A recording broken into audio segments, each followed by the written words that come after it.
आज गोस्वामी तुलसीदास जी की जयंती है। तो श्रावण शुक्ला सप्तमी है, संवत 2083, तारीख है 19 अगस्त। आज हम चर्चा कर रहे हैं दो जो नव विकसित योगासन की बात कर रहा हूं। मैंने पहले बता दिया है, इनको योगासन न कह करके व्यायामासन ज़्यादा कहना उपयुक्त होगा, लेकिन बोलचाल की भाषा में दूसरों को समझाने के लिए हम योगासन शब्द प्रयोग कर रहे हैं। पहला है लाठी आसन। लाठी के बारे में एक नारी शक्ति का एक यौगिक संदेश है, इसके द्वारा देना चाहता हूं।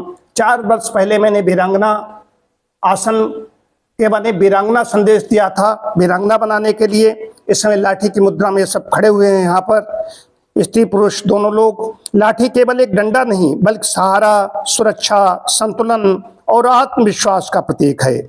जिस प्रकार लाठी कठिन समय में व्यक्ति को गिरने से बचाती है और आवश्यकता पड़ने पर उसकी रक्षा करती है, उसी प्रकार नारी भी परिवार, समाज और राष्ट्र की आधारशिला है। वो माँ बनकर जीवन का पोषण करती है, बहन बनकर स्नेह देती है, पत्नी बनकर साथ निभाती है, पुत्री बनकर आशा जगाती है और आवश्यकता पड़ने पर दुर्गा के स्वरूप में अन्याय के विरुद्ध खड़ी होती है।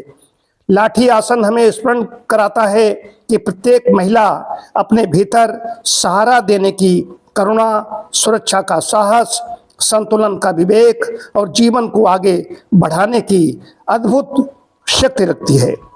इसलिए प्रत्येक महिला को शारीरिक, मानसिक और आध्यात्मिक रूप से सशक्त बनाना है, इस आसन का मूल संदेश है। संदेश क्या है? सशक्त नारी, स्वस्थ परिवार, समृद्ध राष्ट्र। इसकी मैंने बात की। दूसरा है नागिन आसन।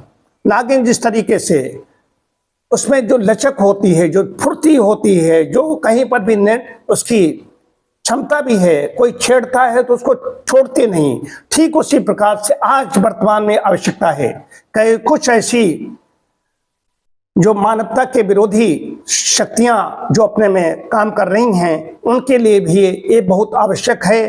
तो शरीर के लिए, हमारे सौष्ठव के लिए, शरीर सौंदर्य के लिए भी आसन आवश्यक है। मोबाइल जब से हाथ में आया, लैपटॉप हाथ में आया, तब से व्यक्ति आगे की ओर झुकने लगा। हम सभी के, बैठा हुआ हूं फिर भी सिर आगे झुका हुआ है, पीछे जाते हैं तो ऐसे बैठते हैं, बैठते खड़े होते समय आगे को हम झुके रहते हैं। तो लाठी आसन सीधे खड़ा होना सिखाता है। ये मुद्रा देखिए। इसी तरीके से योग के सब लोग लाभ जानते हैं।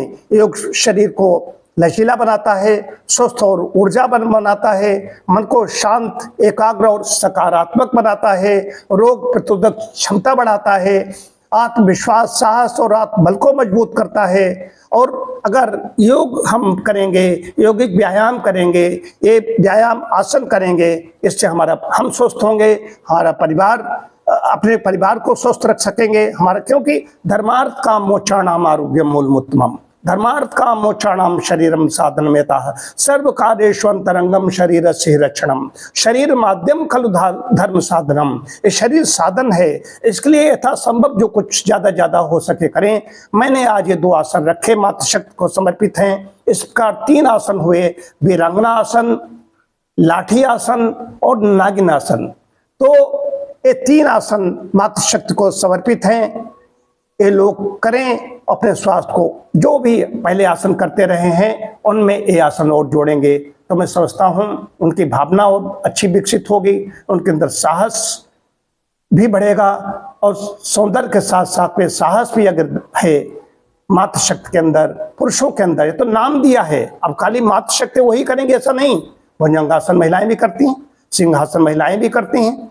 तो ये करती उसी तरीके से जब नारी की, स्त्री की, मातृशक्ति की कोख से मेरा जन्म हो सकता है, तो पुरुषों को तो ये आसन आगे बढ़ चढ़ के करने चाहिए, चाहे वीरांगना आसन हो, लाठी आसन हो या नागिन आसन हो।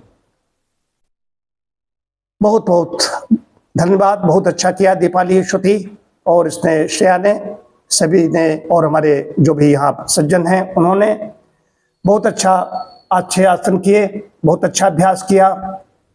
आप सभी को मैं शुभकामनाएं देता हूं। वंदे मातरम।